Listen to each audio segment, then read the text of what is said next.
Hey, welcome. Today we're going to talk about a really important number in solar energy, efficiency. So you see a panel is 20% efficient. Sounds kind of low, right? But what does that actually mean? Well, at its core, efficiency is just a simple ratio. How much sunlight goes in versus how much power comes out. So that 20% efficient cell, it's turning 1/5 of the sunlight hitting it into actual electricity. And this number is the single most important way we compare different solar cells. Okay, so what's really interesting is how we get this number. It's a formula, and we're going to break it down.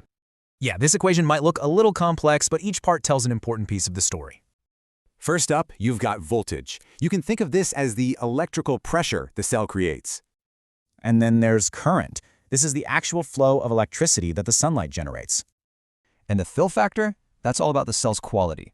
A higher number here means less power is lost inside. And finally, you divide all that by the input power from the sun. That gives you the ratio. Okay, but this brings up a huge question. How can you compare cells fairly if conditions always change? The solution is a global standard. It creates a level playing field for every single solar cell. These are the exact lab conditions. They basically mimic a perfect sunny day to keep all tests consistent. And what's really cool is that cells for space get tested under different conditions for their unique environment.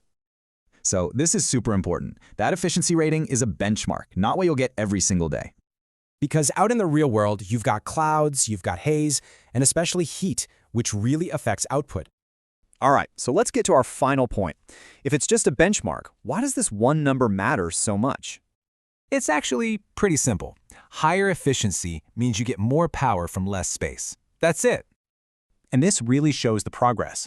Research labs are constantly pushing the limits of what's even possible. Which leaves us with one final thought. As this tech gets better, what new doors will solar power open?